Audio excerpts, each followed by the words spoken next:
Femmes, votre émission féminine consacrée à la découverte des femmes battantes et à la valorisation des femmes en général. C'est tous les jeudis à partir de 16h sur Radio La Frontière. Femmes, parlons entre nous. Femmes, parlons entre nous. Unissons-nous pour le leadership féminin. Unissons-nous pour le leadership féminin.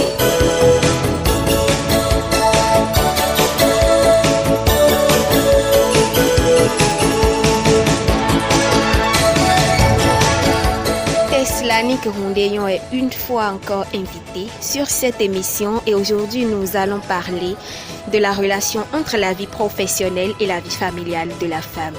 Je rappelle qu'elle est journaliste, reporter et animatrice. Tessalanique Rondeillon, bonsoir. Bonsoir à vous, charmante Adonis. C'est toujours un plaisir de vous retrouver et de retrouver vos auditeurs. Le plaisir est vraiment partagé. Alors, nous sommes dans une vie où certaines personnes pensent que la femme qui travaille ou qui est en fonction ne s'occupe souvent pas bien de sa famille. Qu'est-ce que Tessalanique a dit par rapport à cela? Je pense que pour ma part, tout est une question d'organisation.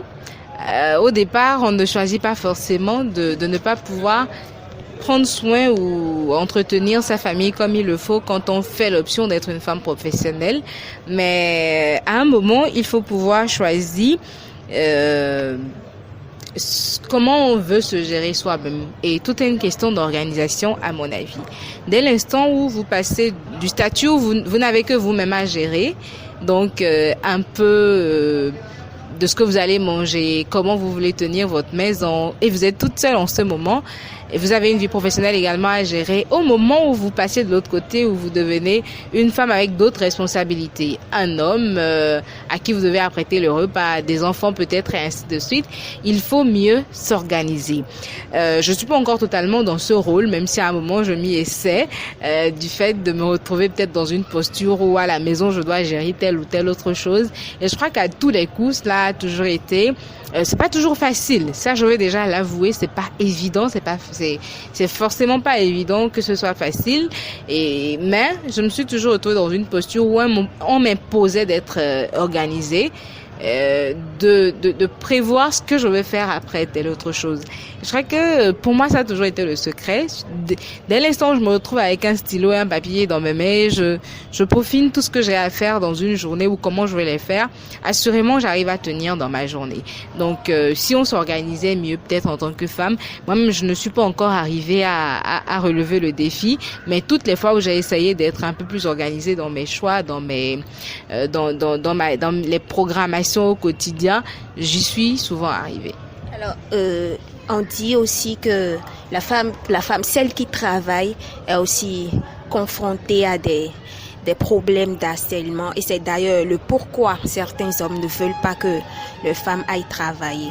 Et nous constatons réellement que ça arrive, des problèmes d'harcèlement dans nos sociétés et dans nos entreprises. Quand ça arrive à la femme, ce problème d'harcèlement, comment elle peut gérer pour pouvoir surmonter? Je vais dire une bêtise que je ne devrais peut-être pas dire au cours de cette émission, mais si vous travaillez dans un milieu et aucun des hommes avec qui vous travaillez ne s'intéresse à vous, il y a un problème. Commencez à réfléchir. Il y a un problème parce que, si vous reflétez une certaine féminité, il faut qu'un homme puisse avoir le courage de vous le dire, de venir vers vous et de le révéler. Bon, c'est pas pour donner également le pouvoir aux hommes de faire telle ou telle autre chose, mais je me dis, à un moment ou à un autre, en tant que femme, ça nous arrive toutes. Je suis pas du genre à être hypocrite, je me considère un peu plus comme une personne vraie, au maximum, tant que je peux l'être. Donc je me dis, on a tous besoin à un moment ou à un autre, dans un environnement avec des hommes, de se sentir, désiré. Pas désiré dans le sens on m'harcèle jusqu'au bout où on vient, parce qu'il y a des hommes qui exagèrent, mais désiré dans le sens où tu sens que tu as un certain pouvoir de séduction en tant que femme, que tu sais qu'à un moment, ça peut être ta façon de prendre la parole avec les gens avec qui tu travailles, ça peut être ta façon de t'habiller, et là encore, pas besoin d'être dépravé, pas besoin de verser dans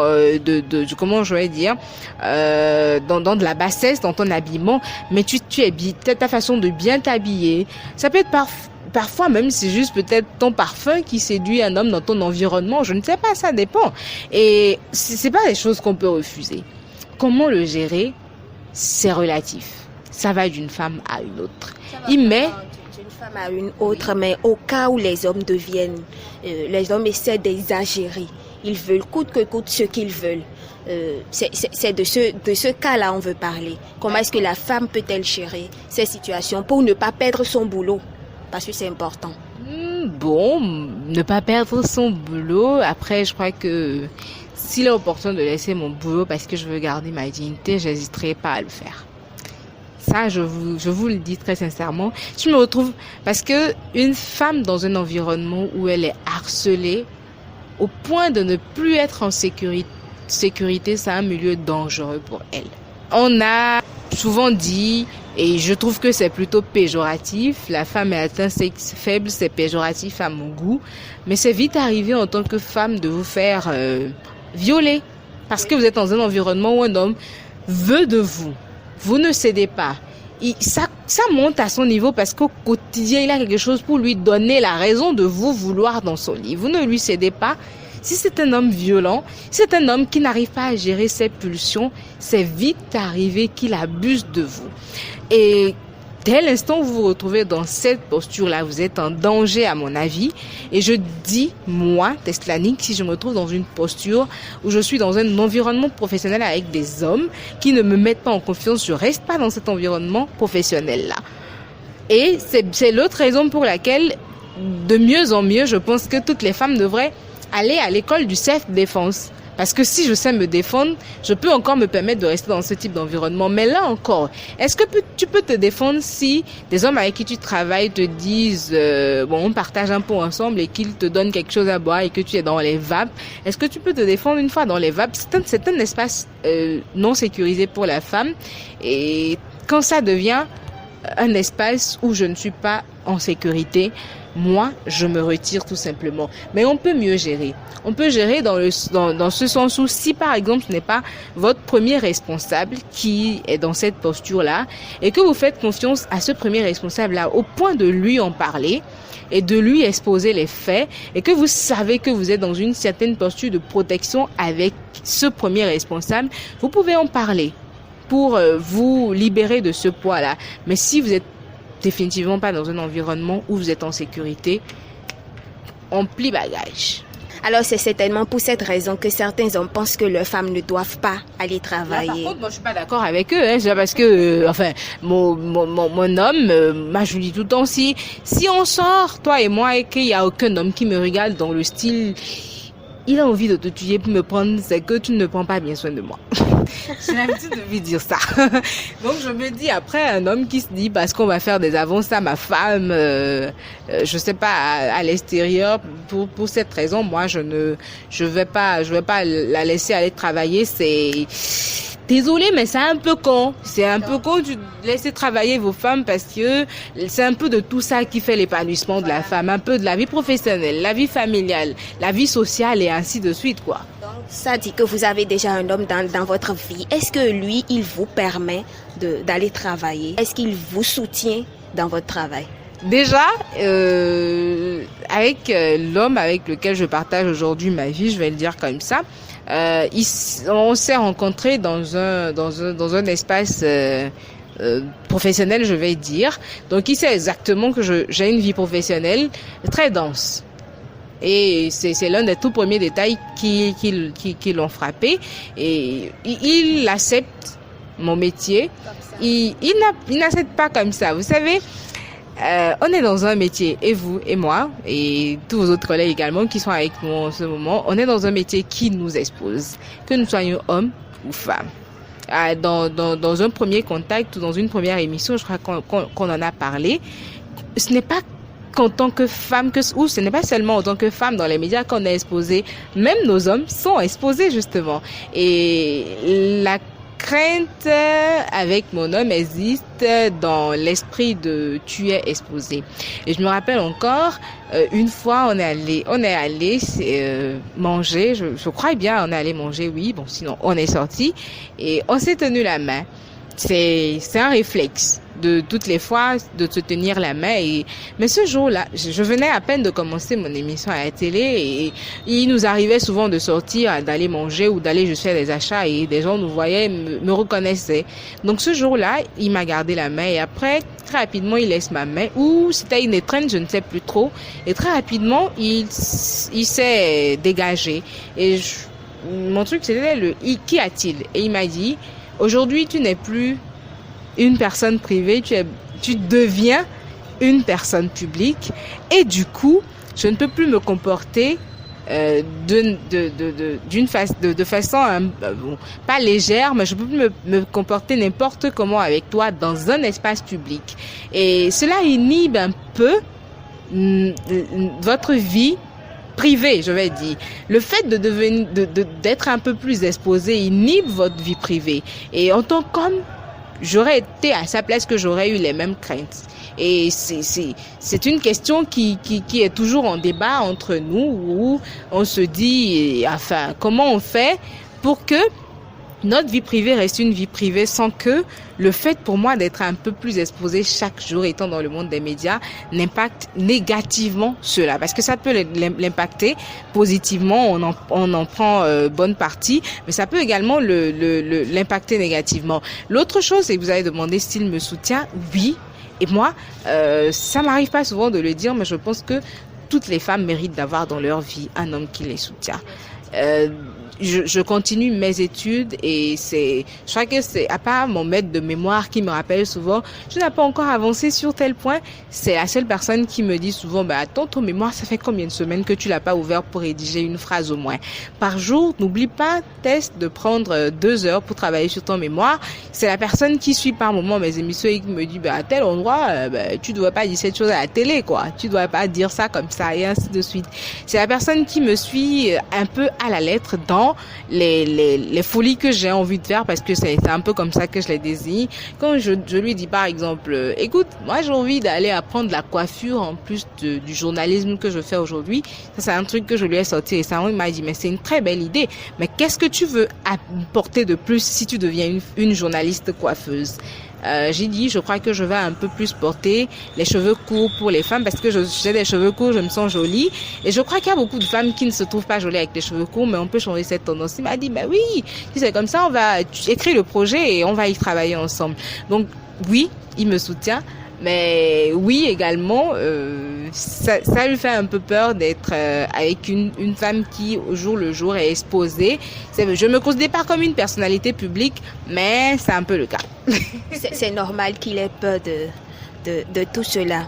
Alors, Tessalonique, vous êtes une femme de médias, ça vous arrive parfois d'aller dans des reportages, parfois des travaux de nuit.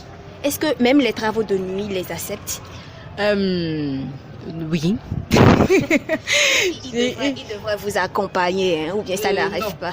Pas tout le temps. Je crois que ce qui est déjà arrivé, c'est qu'il soit venu me chercher quand je finis tard pour me ramener à la maison.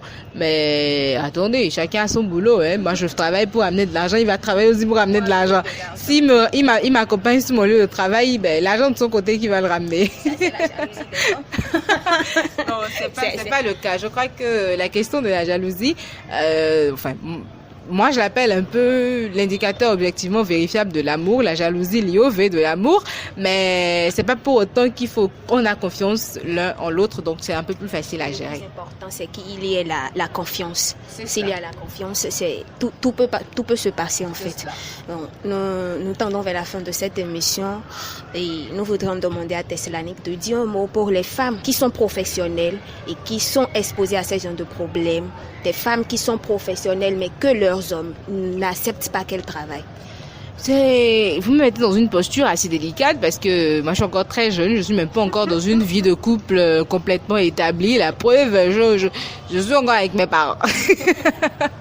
Tellement j'ai peur d'une vie de couple super établie qu'à ce jour je suis encore avec mes parents, mais je crois que tout dépend des bases que vous lancez dans votre vie de couple. C'est tellement important que le mauvais choix du partenaire peut impacter négativement tous les autres secteurs de votre vie. Un mauvais partenaire vous arrête dans votre élan, vous inhibe vos ambitions. Un mauvais partenaire tue vos rêves. Un mauvais partenaire, c'est tout ce qu'il y a de négatif pour vous. Donc moi je dis, ça part de ce que vous recherchez véritablement.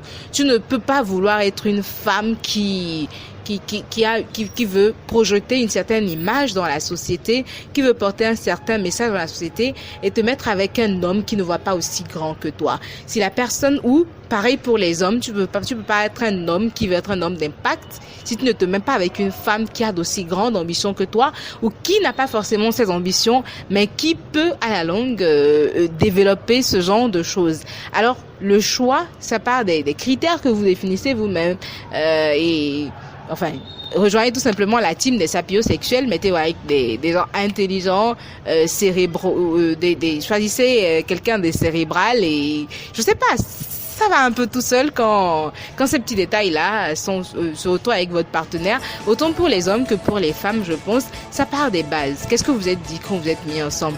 Il faut se dire clairement ce qu'on veut devenir, ce qu'on veut faire. Si votre homme ou votre femme sait que vous avez de grandes ambitions, que vous voulez aller très loin, si dès les premiers contacts, vous ne remarquez pas en lui ou en elle cette propension-là à vous pousser de l'avant, je pense que vous ne devez pas vous engager dans ce choix-là, tout simplement. Alors, c'est donc la fin de cette émission qui a reçu pour vous Tesselani Karungeyon, une jeune dame très ambitieuse.